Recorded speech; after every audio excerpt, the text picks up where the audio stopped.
That's actually the exact reason why I started this podcast 8 years ago. It just, to me, that's the driver. I hate to lose more than I love to win. It's like nails on a chalkboard when I hear someone say, I'm looking for someone that has, 10 years worth of security experience, right? We're going to find a bunch of people that are retreads. We're going to find people that have moved around enough to be able to make a little bit of money over here, have a little bit of success, but never really succeed. The Modern Selling Podcast. Ladies and gentlemen, welcome to this episode of the Modern Selling Podcast. And we are in a brand new year here, and I'm excited to bring some new guests to you today. In fact, this guest, my friend, is the host of another podcast, which I enjoy. You're going to love it. Sales and Cigars Podcast. You'll want to make sure you listen to that. But he's also the CEO of Helix Sales Development. Mr. Walter Crosby, welcome to the show, my friend. Thank you, sir. I appreciate the opportunity to have a chat and look forward to you being a guest on my podcast pretty soon. Absolutely. Well, excited to be there with you. Now, listen, do me a favor. Why don't you tell everybody, the Modern Selling Nation here, a little bit about your background, about Helix Sales Development. And I know you've got some other things in the works with respects to sales and helping people grow their business. So talk a little bit about yourself, and then I got a special question I want to ask you. Okay. I've been a sales guy for 4 decades, and I've worked in the trenches. I've been leading sales teams, and about 10 years ago, I was at a crossroads in my life, right? I had a great job. I left a great job to go do a startup, and the startup never started, right? I sold all the stuff that they had, and they couldn't build anymore. So I kinda had this I was at this point where I was either gonna have to go work for some guy that I didn't wanna work for, right? There's a term I use for that, or I could go do my own thing. And, I took a leap of faith. My wife and family was, supportive of this idea to go out and help salespeople, sales managers, sales leaders elevate their game.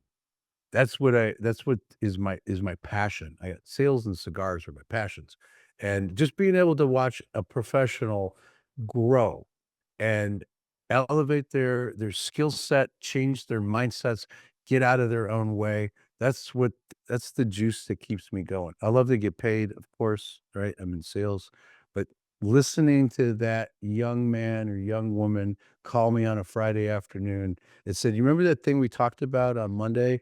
Well, I tried it and it worked, and I got 3 POs." That's the juice for me. No doubt about that. I'm going on 108 consecutive quarters of B2B sales. You wouldn't believe it, Walter, but I actually did start when I was 19 years old at a software company. We called the role then telemarketer, if you actually remember that. Yeah, that's when we had telemarketers. Now SDRs, BDRs. And I've learned so much starting from then till now. And it was, when I was 21 years old, I started making 6 figures, and I was still actually, I was working full time and going to school full time, and I was doing B2B software sales. But here's the kicker. You probably remember this. Those that are old enough will know what I'm talking about. You ever heard of the AS400 Unix and mainframe systems? Yeah, I'm not familiar with how to work them and fix them, but I've heard that term before, absolutely. Well, neither am I, but I did sell software on those platforms. And of course, we still have the mainframes there. But, we've come so far along the way from those old antiquated systems to present day. But I really enjoy spending time talking and teaching other sales folks how to be able to slice through the noise, get the attention that your buyer is looking for and or wants from you, and very specifically having fun with it. And I think we've lost a lot of that. But look, I want to ask you a very special question. I ask this of all of my guests, and that is, tell us something nobody knows about you, even if they're looking at any or all of your social profiles. And Walter, I'm looking for something juicy. Something juicy. Wow. Okay. I'll go way back. Um, and I don't think anybody would ever be able to find this, and I don't tell very many people.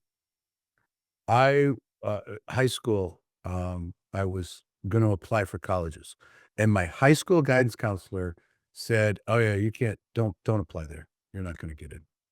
Don't do that." And I was gonna apply to the University of Michigan. I grew up in the suburbs of Detroit, and that was what the school that I grew up, watching and watching football. And he's like, you're not gonna get in. And, like, "You're my guidance counselor. You're supposed to provide me with motivation and help me." And he just said no. So, I'm like, "Okay, great." I applied to one school, University of Michigan, and I wouldn't get in today, but I got in back then. It was a long time ago. So, it it's one of the things that I've kinda hung my hat on. Tell me I can't do something, it'll get done. Walter, I love that story. You know why?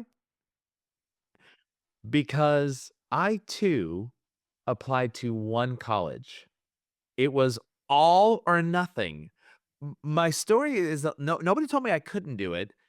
The problem is I only had $41 to be able to apply to one college at the time that I was a senior in high school. My family came from a poor family background, and I wrote a check for $40 out of $41. I applied to UC Berkeley, of California, and I got in. It was all or nothing. If I didn't go to Berkeley, I was gonna go to NHI, National Holistic Institute, to do massage therapy.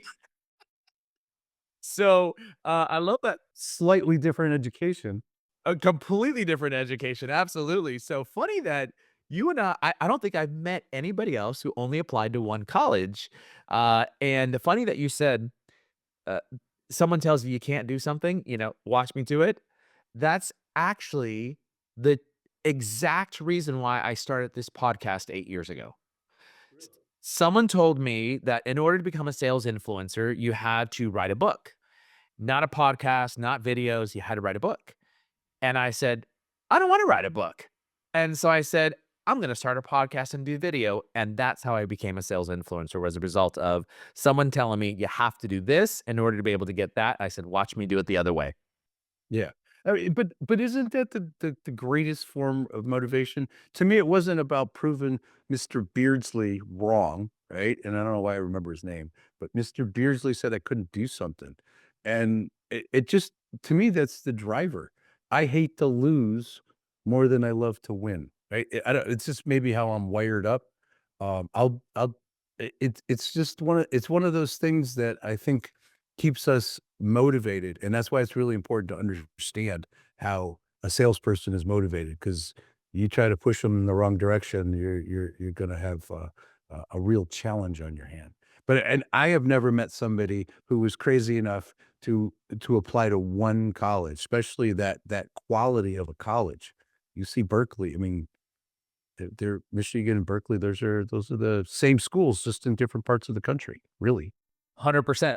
Honestly, I've never met anybody else who did this, and you're my first guest in 8 years that ever had a similar story as me, so it's pretty amazing. And you know what? We could probably do an entire podcast on, uh, the driver behind hating to lose versus wanting to win. Like, don't tell me I can't do something. Don't challenge me because I do not wanna lose. Right. And if that's either in you or it isn't, right? It's just it's really there, and you can kinda coach people to get there, but that to me, I didn't realize that until that day when he told me I couldn't do it, and I think that was the last time I ever spoke to him. He just irritated the crap out of me. Well, I don't know if Mr. you said Beasley or Beardsley? Beardsley. Beardsley. I don't know if he's still around, but if he's listening, that was your seed of motivation because University of Michigan was is a phenomenal school, right? So again, similar to Cal, you applying to one, it's like that's almost impossible that you would get in. But nonetheless, great story. Love the seed of motivation there. Let's spend some time talking about what I am passionate about, what clearly you're passionate about, and that is around hiring, sales hiring, right? Hiring the right type of salespeople. One of the biggest challenges we have that I see in an organization is we have high churn in the sales role. just starting with the CSO, CRO, the average tenure, I believe now is 18 months, down from 22, or somewhere between 18 and 22 months for a CRO, CSO. We're seeing salespeople change roles and companies every 12 months, which it takes almost 12 months just to be able to get your feet wet at a company. And they're expecting changes to take place and or promotions to take place within that first, first year. So let's talk about this. Talk a little bit about hiring salespeople, and how is that different than hiring just anybody else? Well, it's a great question because salespeople, we're different, right? We're wired up a little different. We have to go do things every day that nobody else has to do. We gotta go outside of the building. We gotta go talk to people who probably don't wanna talk to us. We gotta be able to position ourselves in a way that makes people interested in what we have to say. And there's competitors out there trying to take our market share that we might have, or they're trying to go grab more of the market share that we're looking for. So it's like if you're working with a marketing person or some admin in a company, nobody's coming in their office and hiding their files. Nobody's coming in there and turning their computer off and hiding their keyboard. But that is exactly the kind of thing that happens to salespeople. We have to go out and fight and create something. So that mentality to do that, we're just wired up different. I mean, there's lots of ways to think about it, but really simply, we're wired up way different than everybody else. And so if we don't approach that as a hiring manager, if we don't approach salespeople from a different perspective, then we're going to fail. Salespeople are often better at interviewing than the hiring manager is. They know how to sell the product because it's them. They understand how to take and position themselves and take take their best qualities and tell that story. And that hiring manager is trying to hire them the same way they hire everybody else in the organization. And they lose control. And I like to think of it in a very simple fashion. Hiring salespeople is similar to how we go out and sell. We go sell to our customers. We need to qualify these people. We need to make sure they're the right people that we should be talking to. We should be targeting the right people. We should be clear about what we want those people to do. So we're just different people. And if we approach it the same way we approach hiring an engineer, a marketing person, a manufacturing ops person, you're going to fail because we're just not the same. One of the number one traps that I hear sales leaders say is that they hire for industry expertise or experience. And I don't know if you agree with me on that. I call it a trap. I'd love to know, first of all, do you agree that it's a trap? And secondly, why do you believe it's a trap if you agree with me? Because it's like nails on a chalkboard when I hear someone say, "I'm looking for someone that has, 10 years worth of security experience," right? Talk a little bit about that. I 100% agree. It is a huge trap. Um, Industry experience can be helpful, um, but I think there's something that's way more important. And if we just get stuck in that industry guy or gal, right? And that's what we're looking for. What you're more often than not going to find is a big bucket of bad habits. We're gonna find a bunch of people that are retreads. We're gonna find people that, have moved around enough to be able to make a little bit of money over here, have a little bit of success, but never really succeed, right? They just keep moving because they know a little bit about this because of the trap. So many companies, like, I gotta have my security guy, I gotta have my guy with software experience, I gotta have whatever. I think if we flip that coin over and think about exactly what we want that salesperson to do. So industry experience, okay, great if they're a good salesperson, but do they know our buyer? Do they understand the buyer that they have to go talk to? Do they speak the language? Do they understand their problems? Do they have a all right, I'm gonna show my age. Do they have a Rolodex full of those people? So, what are the other products that your customer buys? What other industries are they buying? So if you're a CFO, they might be buying or might be responsible overall for a big payroll package, right? And you sell a piece of software to a CFO that is tied to your accounting programs, right? And you got a really slick thing that's going to help them save time and money. So that's great. So if that person that has payroll services doesn't know anything about your product, but he knows your buyer, he's got a leg up. He can get in there, she can get in there and go say, "Hey, I'm doing this new thing." But they more importantly, they know these people. They know how they think. CFOs are kinda weird, right? They're weird in a different way than salespeople. They like to look at the numbers, they like to be careful, they like to make sure that their decisions are sound, and they're counting the beans. So that's really important to know. So it doesn't have to be your industry, your market segment, but think about who else sells to your guy, who sells to them, and make sure that we go and open up that category to those people. If you can get that and the experience, okay. But I'm a little suspect to just anybody that's like, well, we got to have industry experience. Why? Well, because our product is special.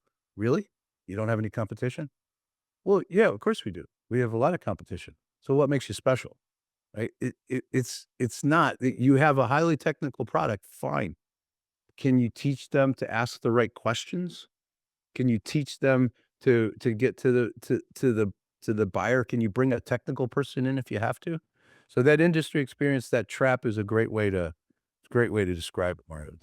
It's a trap that's going to cause them to hire retreads and create problems.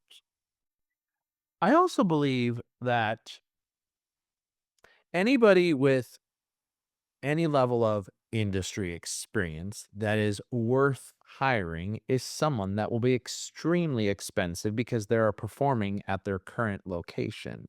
Now, there's nuances. Don't get me wrong. New leader comes in, new management changes in the organization that someone says, you know what, this is not for me. But generally speaking, those top guys or gals that are worth anything are not the guys that you're going to be able to recruit to your company because they're going to be walking away from a ton of money. Again, with some nuances. So, looking for the industry experience, you called it a retread. You're looking, if you go out and try to hire somebody, Walter, that has that industry experience, likely they're not performing in the current organization that they're at, or they're mediocre, or they're just at 100%. Why not look for, in your case, someone that has buyer level experience, right? Selling to that specific buyer, but maybe in a different product line where, to your point, you just said, someone who sells to the CFO was selling, they sell payroll, but they were selling accounts receivable as an example, something like that, right? So I think that's important that we look for that buyer level experience, but I would almost argue as well, my best hires were individuals that crossed industries. Someone that knew how to sell, someone that was a top performer at their organization, was totally not within the industry and had a that gives them a lot to prove. For example, if they left the organization they were with, the manager and leaders are going to tell them, "Hey, you're not going to be able. It's going to be hard. You're not going to be able to succeed." Tell them they're going to lose when they cross over to a cross industry. And what do you get? You get the person who has something that they have to prove. And those are some of the best hires that I've seen. Absolutely. You want somebody that knows how to sell. You want somebody that understands there's a process to that, there's nuances to it. You can teach somebody the products, right? That's the easy part, and that's where a lot of companies go wrong. They spend too much time on their product because 'cause they're in love with it, and then the salespeople pitch.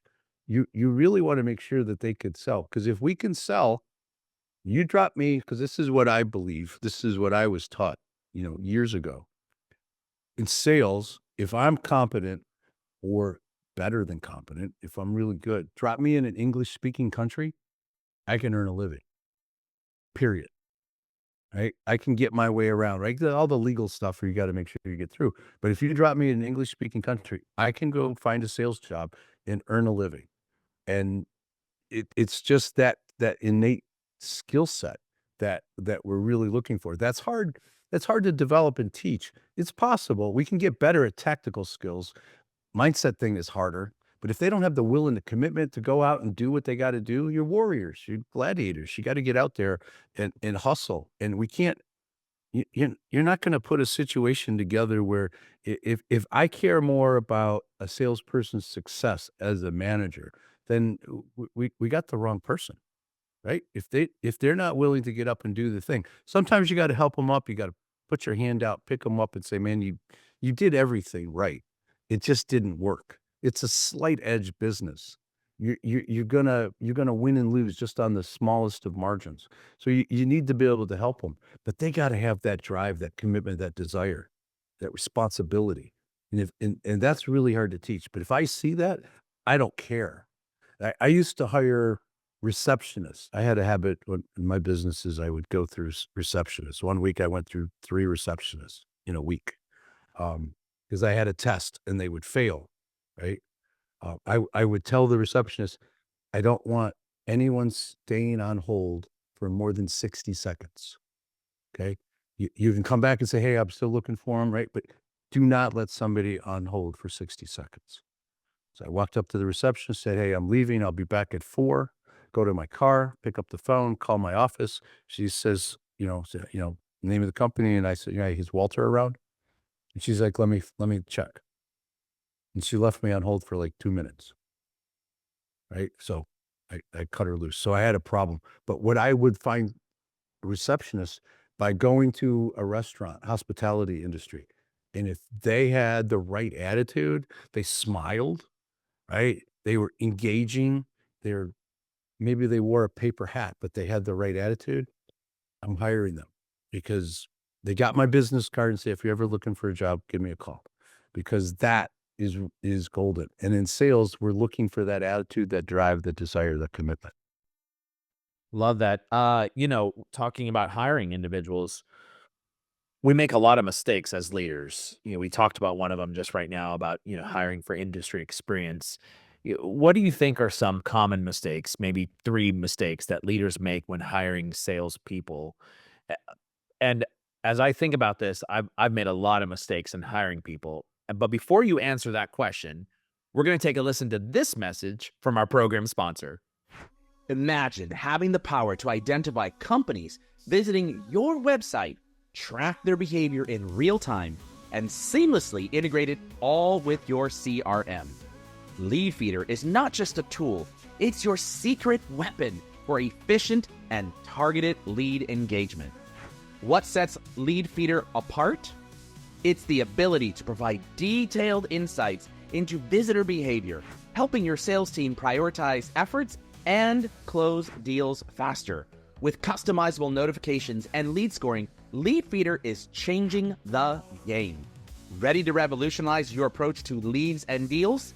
Head over to leadfeeder.com for your free demo today. That's LeadFeeder.com. Leadfeeder.com. Don't miss out on the future of successful lead generation with Lead Feeder. Okay, right before that break there, I was asking you about 3 mistakes that leaders make when hiring salespeople. What would you say some of those mistakes are? There's a lot. I could pick 3.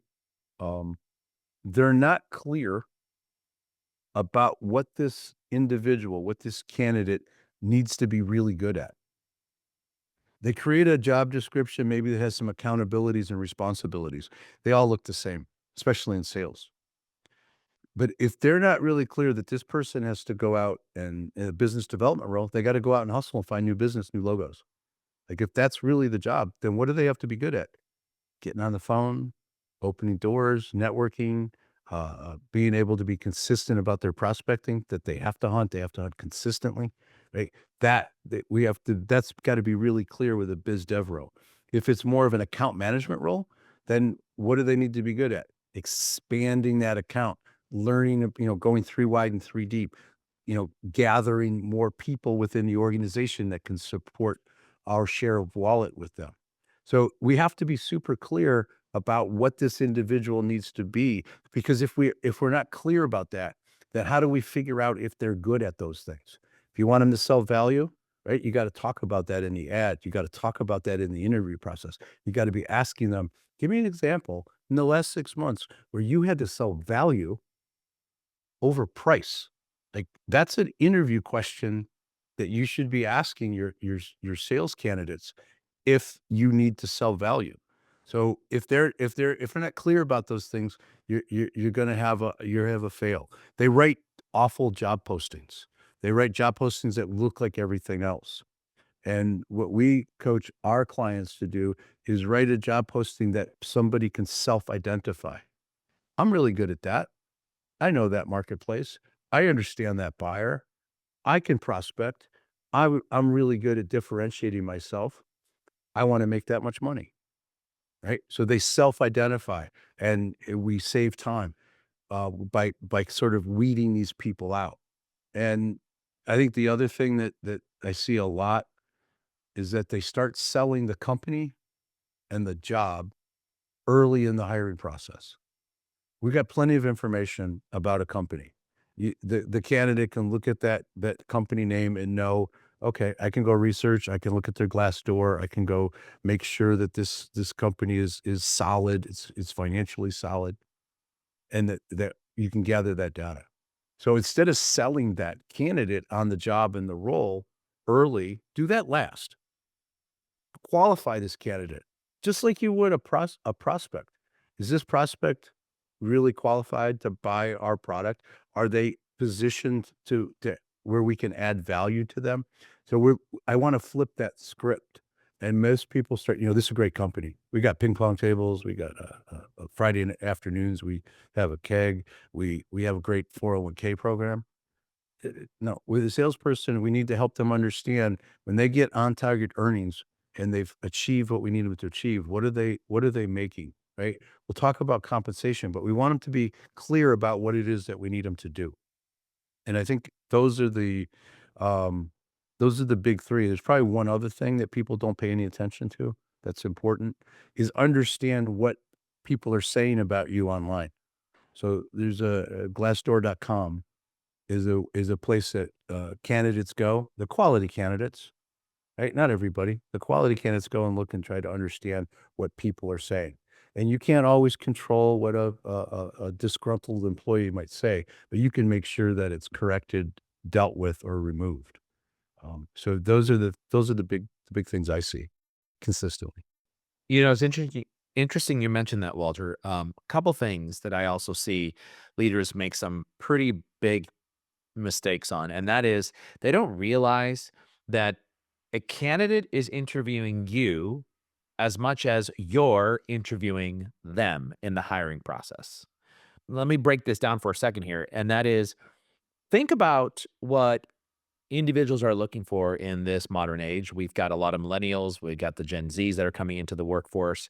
50% of our workforce is millennials. What are the things that they're looking for? They're looking to make sure that you can bring value to them, that you value their work, that there's promotional opportunities, that you are looking for opportunities to be able to focus in on them, right? So we look at this and we start out with, what are one of the first things that you look at when you're looking to hire a sales rep? You go to their LinkedIn profile.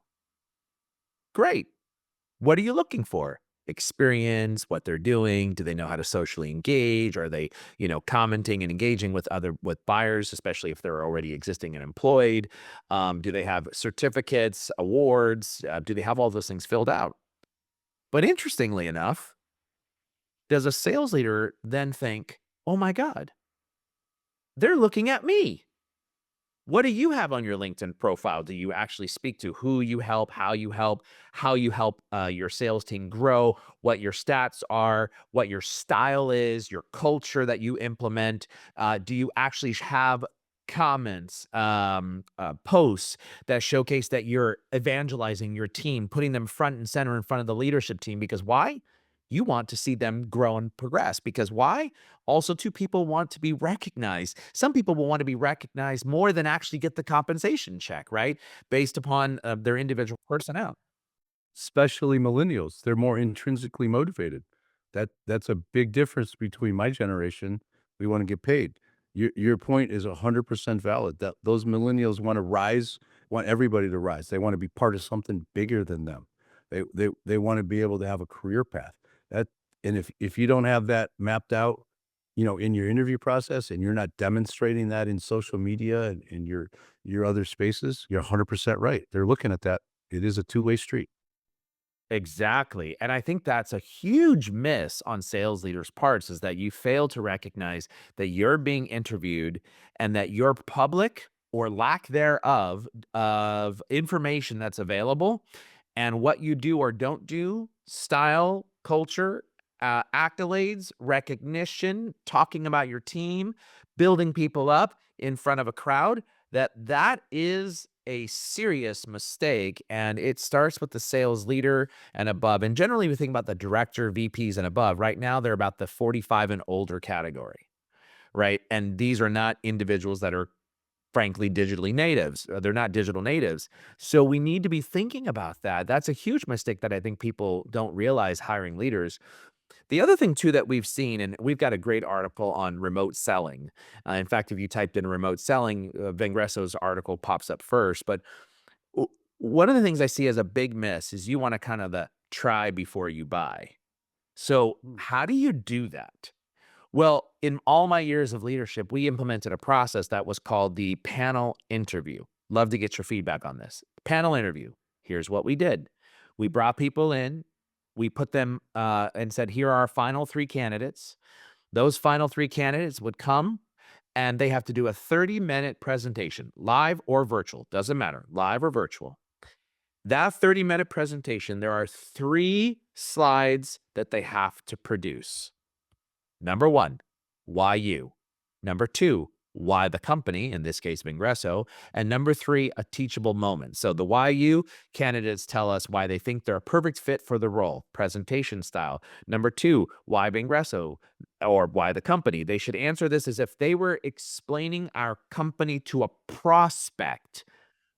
And this step requires them to research our company and understand the buyer. And number 3, a teachable moment. Here they get to teach us something that they're passionate about. This can be anything. And it's their chance to demonstrate their virtual speaking skills or speaking skills. For example, maybe they're passionate about, I don't know, mechanics, fixing cars, boats. They get to come in and talk all about their passion and help teach us and understand because maybe they bombed slide number 2, but at least we can see their presentation skills, their passion, their desires, those types of things. And we actually put them in front of a group, people that are their peers, managers, supporting cast members, and we have an entire interview panel sheet that everybody has to rank them. And it's may the best man or woman win. And I believe that this try before you buy concept, that is fundamentally missing from the sales process. Thoughts? I love it. It's simple.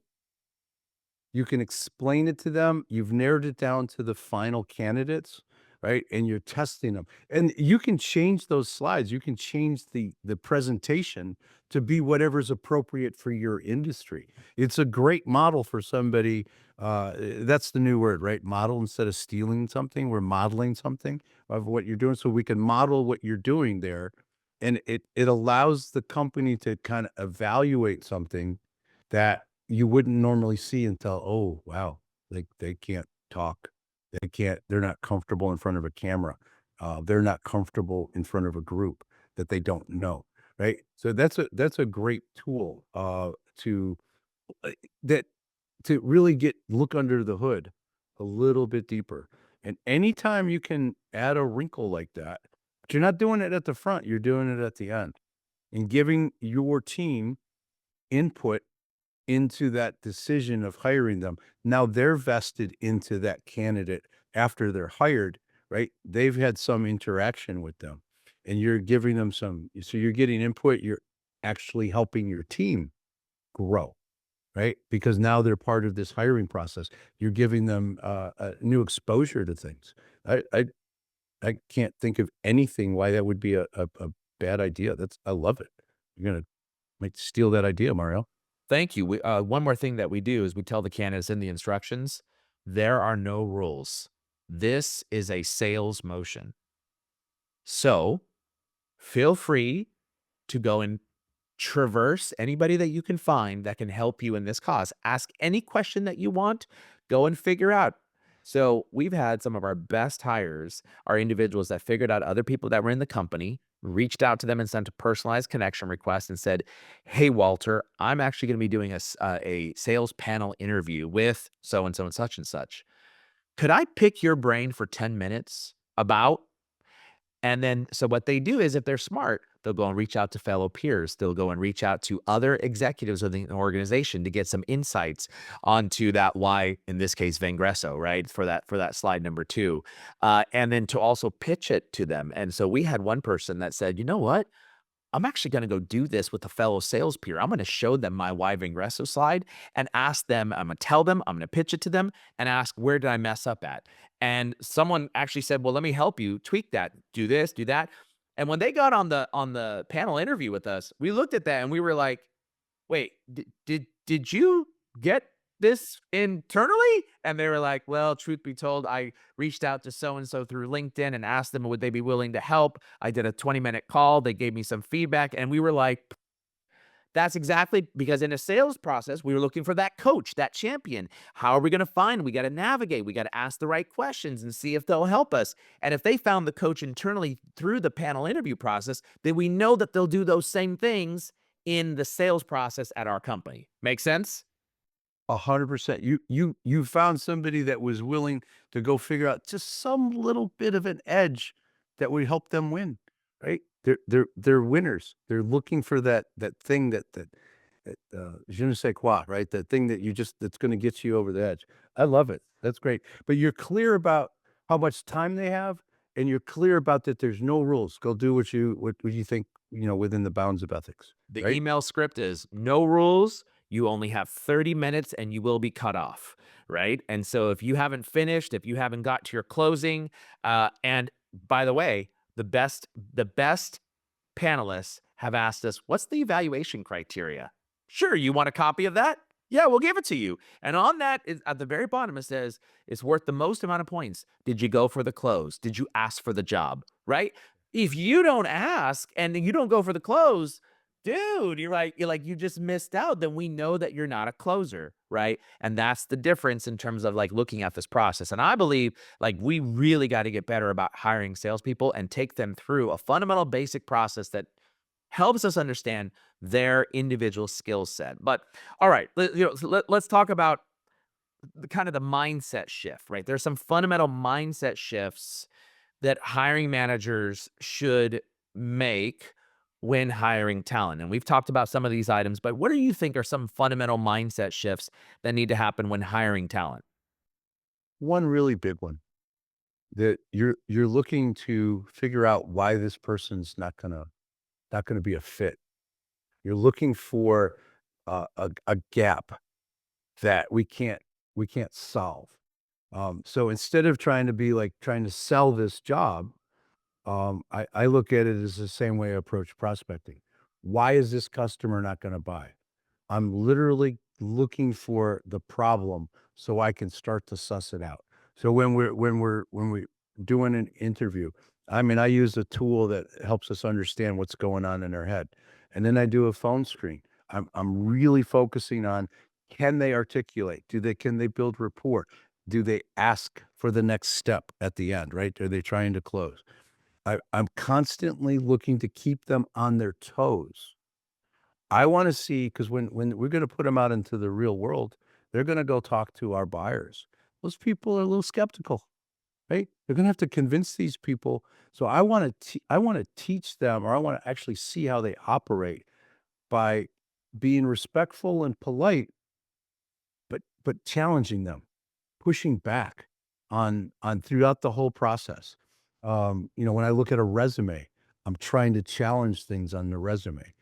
Example I use a lot. It's like, hey, your resume says that you were the top salesperson in the Midwest. That's awesome, and it was for 3 years in a row. Terrific. How many salespeople in the Midwest? No, it's just you. Okay. So I give him credit, right? Because he didn't have any competition. He was the only Midwest salesperson. But I give him credit for being creative, but I'm really interested in challenging him and seeing if he folds up. Yeah, you got me. I was the only salesperson, but I hit the numbers and I was number 2 in the company.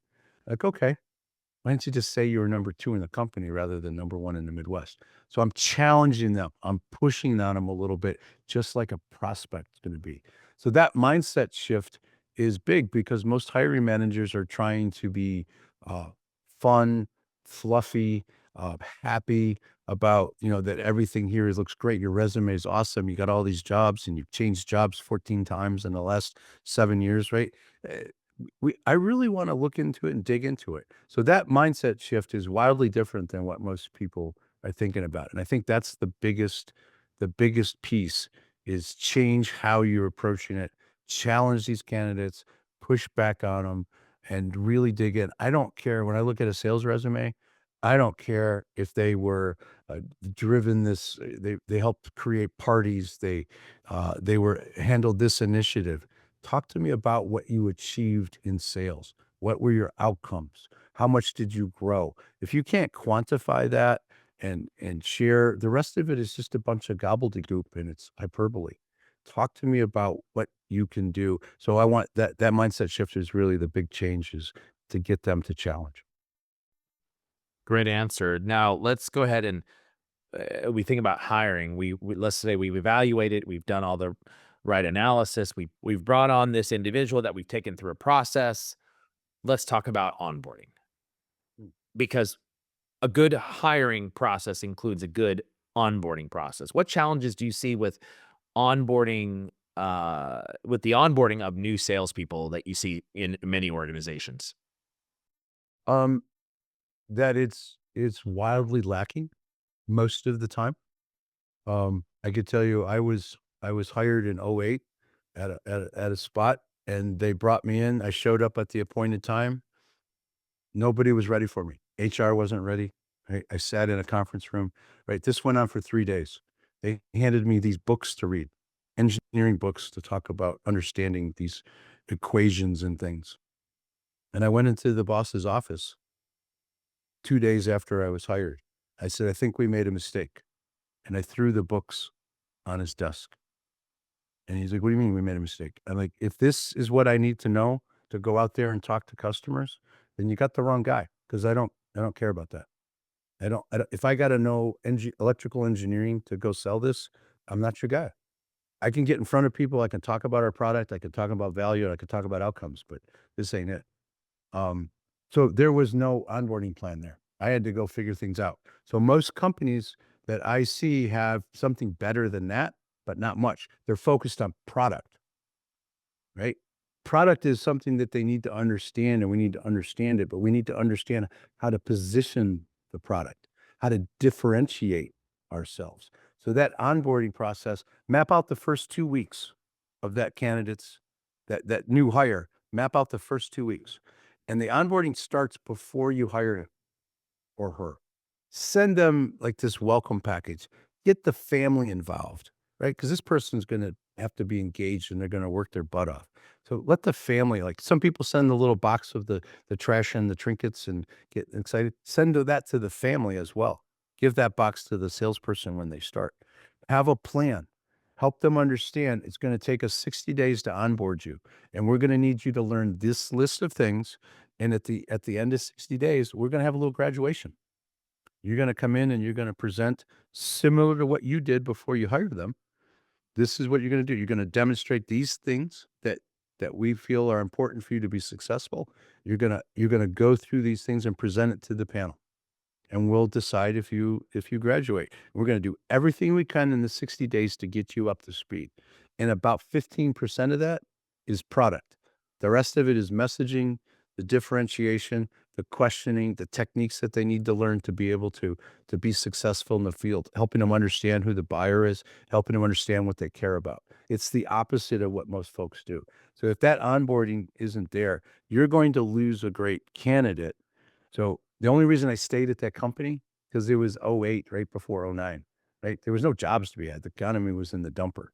So I kind of like, I need this gig. I became top salesperson there.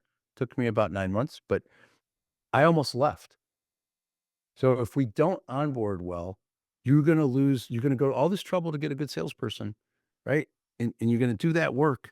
And then you're going to screw it up after you get them hired. You're not going to give them the tools that they need. You're not going to help them understand what's important. So that onboarding component is critical. And maybe it takes 90 days, maybe it takes 60 days. And then after that, do you have some sort of program that's going to help that person grow? You mapping out what their career path looks like. Do they check in with a senior leader, a mentor, somebody that's not in sales that's going to help them understand how they can expand their career, expand their business acumen? So if we invest in that person and we really truly help them understand how they can elevate, that onboarding experience will be spectacular for them. They won't have experienced and they'll be all in. Great pieces of advice. It's interesting. Pre-COVID, I got this idea that I saw on onboarding a new rep, and it was actually a video of someone coming into the office, opening the door up the very first day on the job, and they formed a welcome receiving line. If anybody that was in the company was available, a welcome receiving line, and they opened the door, and everybody started clapping for them, welcome, and then they were like, "Oh my god!" And they're walking down the hallway, and people are high fiving them, right? High fiving, and it was like this, like, wow, I just got this amazing welcome, right? So COVID hit, and of course, we were a virtual company. And I said, why don't we do a virtual welcome receiving line?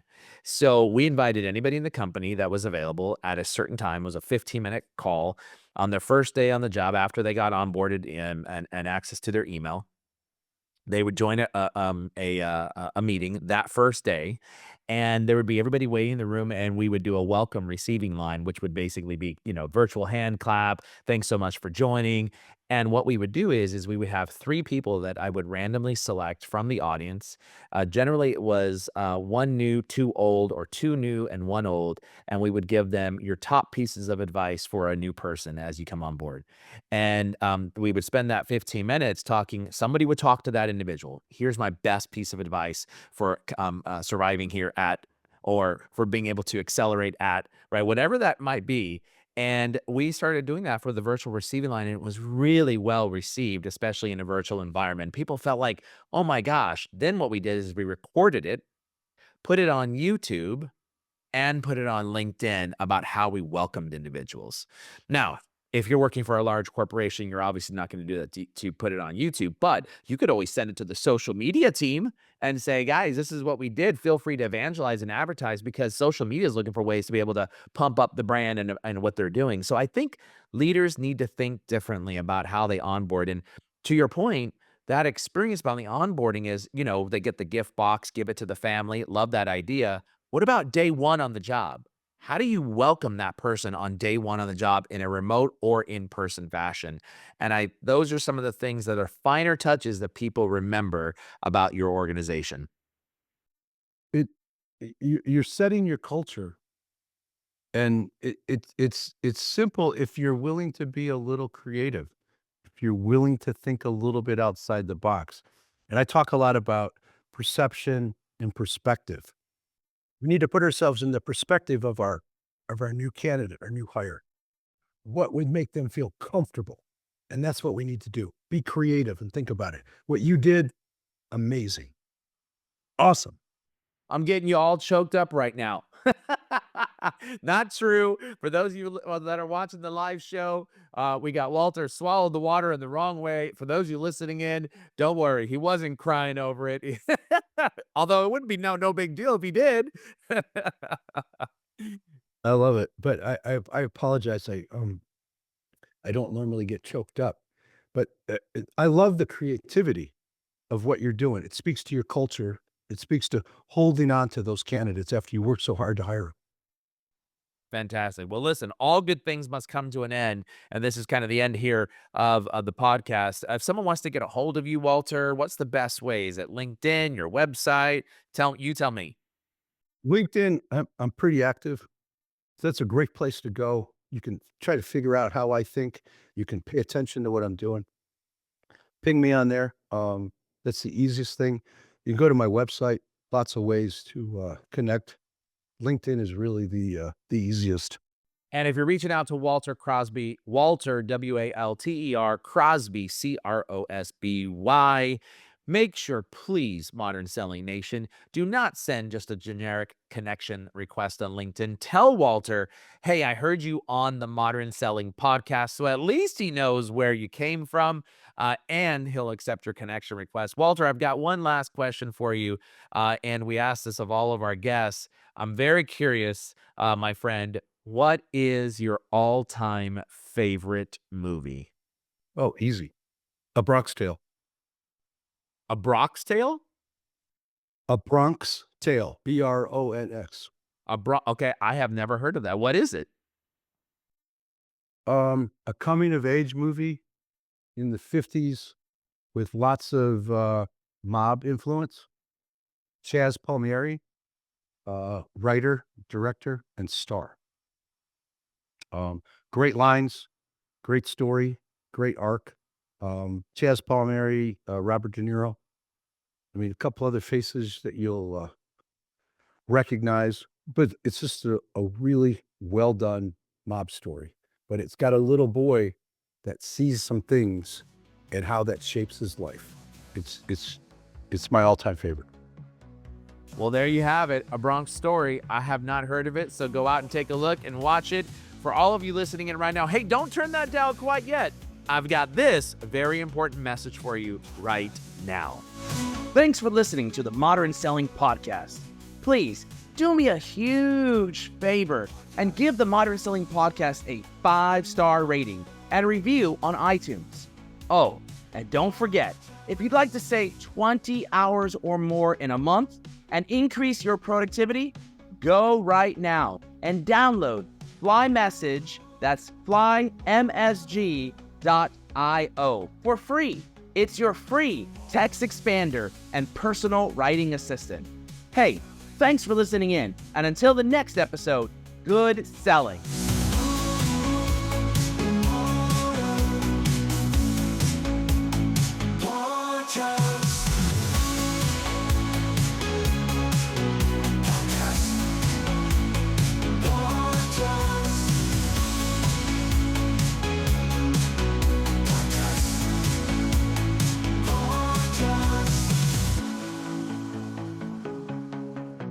Podcast.